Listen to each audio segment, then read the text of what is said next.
I'm driving the first Honda V8 350 horsepower outboard in the UK, and it goes like this.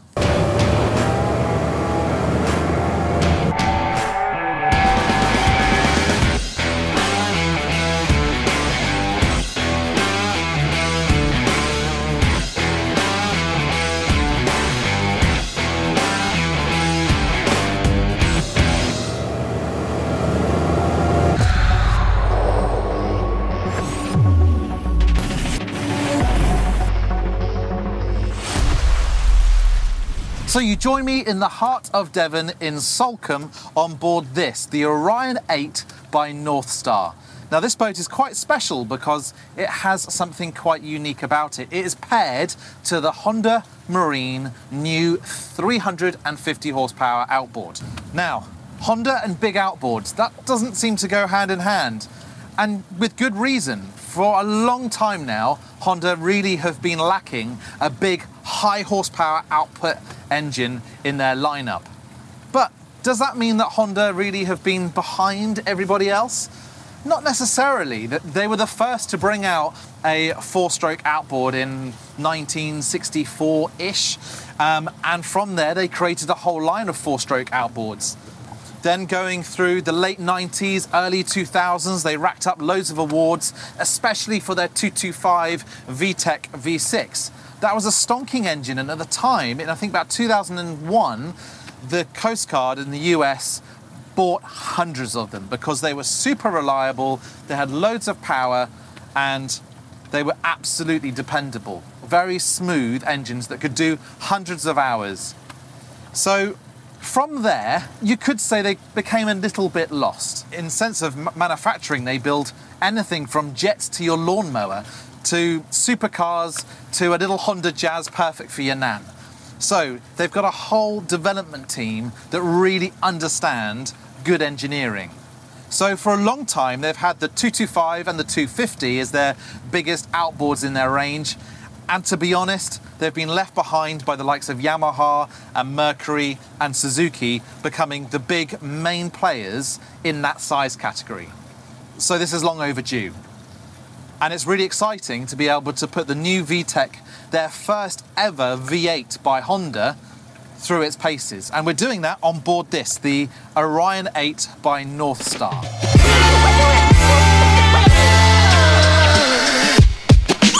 This is a superb rib built in Turkey.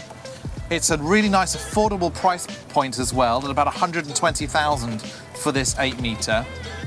And it has a twin-stepped hull by Adam Younger.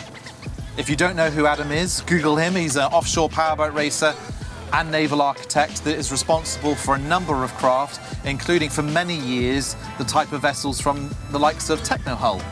So really well-proven, good pedigree designer behind this Northstar. And when driving it, it handles really, really well. What's it like, the new Honda 350? Well, if you look at their marketing, the marketing department has listed twice the chrome package as the sort of USP of the cowling. And I think they can talk about this engine a lot more than just the elegant looks of it. It's quite a tall engine. And it's a 5 litre, so you've got a lot of grunt there, but with the height of the block, single overhead cam VTEC, you could think, it's probably going to have a bit of high centre of gravity to a boat of this length at 8 metres. And in driving it, especially in earnest in the corners, it's surprisingly good. I thought this would have a lot more rocking than it does, and not be able to handle the height of the engine, plus also the weight of a T-top up. But no, it handles pretty well. The engine, at 350 horsepower, you're in a size category that's incredibly competitive. And with years of development to it, I would have thought that it really needs to hit the nail on the head in weight and refinement and integration with systems on board. And there are some areas that, to be honest, I feel are still lacking, seeming you've got the might and engineering ability of Honda behind this. What do I mean? Well, things like the control box. Your throttle I think this could be improved. Compared to the competition, this isn't the best control box that I've seen. On this particular boat, the axis where the neutral position is in the boat, when you're working the throttle in a rougher sea, you can accidentally engage neutral if you really wanted to. The buttons, the plastics on it, it feels a bit less premium than some of the other competition. Likewise, the little control panel that has all of your data for your engine readouts and stuff's a little bit plasticky. It's not touchscreen. It's got a quite nice display that's really good in bright sunlight, but I would have just, if this was Honda's line in the sand to move forward with, you know, a real cutting edge technology to go up against the might of likes of Yamaha and Mercury, you really, I think, they could have just gone that one step further and done some new cutting edge things.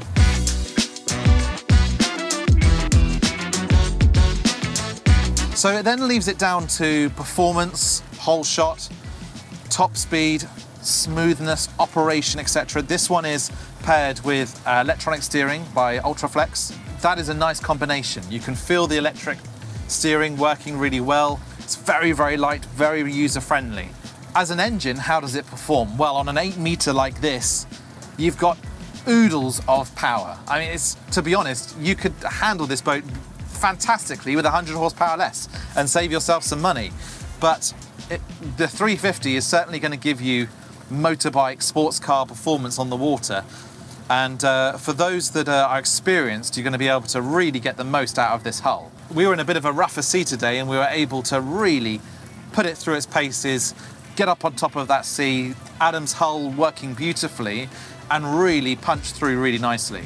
I would say on the Orion 8 though, it's a little bit bow light. It could do with about 65 kilos in the nose, just to keep it nicely pinned. When you're going much faster, Adam's steps work really well. It keeps it really nice and level. But as a family, maybe sitting at 25 to 30 knots, you're not going to be driving the hull really hard to get the most out of it. Where I think this engine really wins is how smooth and refined it is. It's very quiet. There's no vibration through the boat at all. You feel you've got a very sophisticated engine that's very clever on the transom.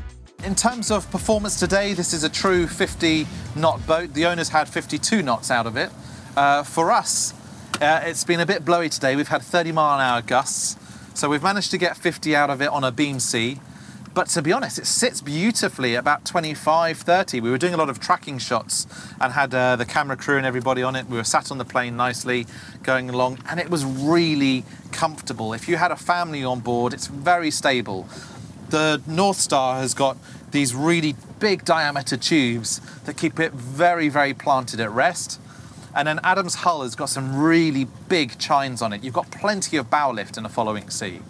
Twisted have sold a number of Northstar since taking on the distributorship for the UK, and they are a Honda dealer, so they know this package really well. And I can see why it's been a popular choice. So on the console layout, you have a lovely Simrad multifunctional display right in the middle of the console. Both people can see it up front, and then you have the little Honda readout giving you all the information that you need. The Honda does have a NEMA 2000 readout, so you can run that within your MFD as well. You have this sort of carbon fiber finish to the dash that gives it a sporty finish. This really good windscreen. It'd be nice maybe to have a little lip on this acrylic, just to be able to lift the wind further off you. But in all honesty, we were pretty well protected, especially in the wind today. Talking about protection, you have this really substantial T-top. Now, a lot of T-tops, especially on smaller, sportier ribs and sports boats, will rattle around quite a lot. But this has got quite a good mounting point on the side of the console. It's got obviously these big stanchions aft, giving it lots of support. So there's not much vibration or rattling, and no wind buffeting too, so it really protects you from any weather coming forward. I would say from an aesthetic point of view, if you were going with the T-top as an option, I would remove the chrome handles on either side.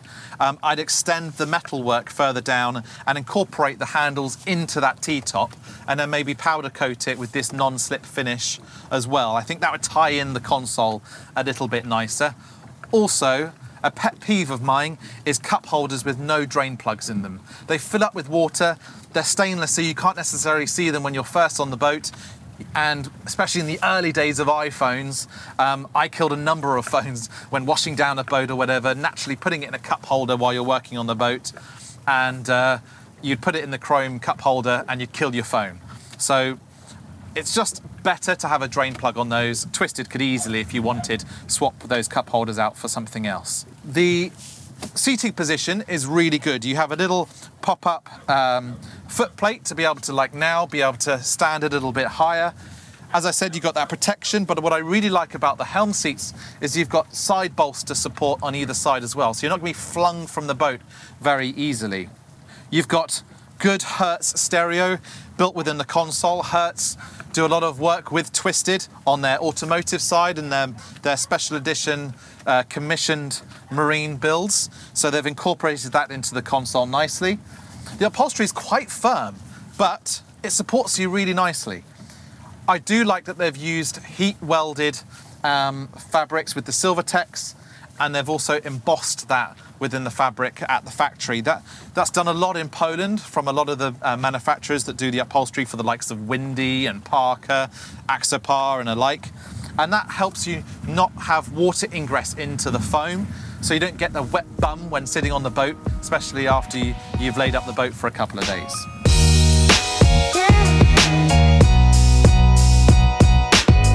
Price point, you're looking at this sort of 350 for 300 Verado money. So for somebody wanting the maximum amount of power on the transom, this is an attractive option.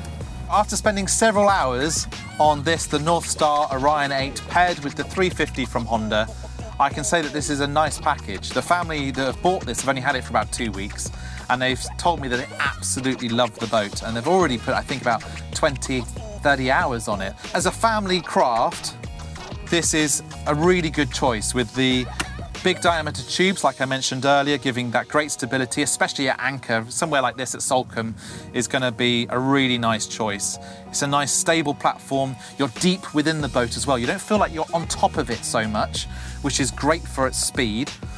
And the smoothness of the Honda is really, like I said earlier, refined. I know I keep using that word, but it is. It's silky smooth, it's ultra quiet. So you're going to be able to just focus on enjoying your surroundings, bring the outdoors in, and really just immerse yourself in a lovely weekend's boating. So where does this sit in the market? Well, you've got the Brig Eagle range, you've got the Grand range as well from Wills Marine. Both boats represented quite heavily here by Wolf Rock and Wills Marine in Salcombe and Kingsbridge. So this is up against stiff competition, especially in the local area. But I can say it sits quite well, especially against the Brig that's going to be a little bit more money than this. You're not really losing out. You've got a superb hull design that's going to look after you. A lot of stepped hulls aren't great in a following sea unless you're really driving them, and like Adam and I, you're a powerboat racer that knows how to get the most out of them. For a family, you can stuff the boat if you're not trimming it correctly or at the right speed, but with this, Adam's paired it with a lot of forward rake on the hull to be able to give you really good lift. So you're in a boat that's not going to do anything really unpredictable. Regarding 350 horsepower, I would say with caution though, if you are a new boater, you don't need this power. Or at least let Twisted come out and do some training with you, because it's got so much power in the corners and stuff that it could take you by surprise if you're an amateur or just new to boating. So make sure that you've got your PB2 or you've spent some familiarization with the Twisted boys first. Likewise, you could drop down to 200 odd horsepower or 250 and maybe save yourself a little bit of money as well. The benefit with a 350 when you're not punching it and using loads of performance is that the engine's going to be working less. So in essence, you're also going to be burning less fuel as well. So I can see the merit, and obviously for bragging rights, having 350 horsepower on a very tall engine as well is going to look awesome in the marina, especially somewhere like Salcombe where you want to flex with the best rib on the marina. So I get that mindset. All in all, it's nice to see Honda now focusing in on that big horsepower category. With a little bit of further refinement to the ancillaries, I think it can really compete against the competition. and it really excels in far more than what their marketing department promote, which in essence is a chrome package, auto trim, cruise control, things that we've kind of seen on other manufacturers for a long time now. So really this party piece is its refinement, its acceleration, that awesome torque mid-range through the VTEC technology, and just the quietness that you have on board. Sophistication is key with this package.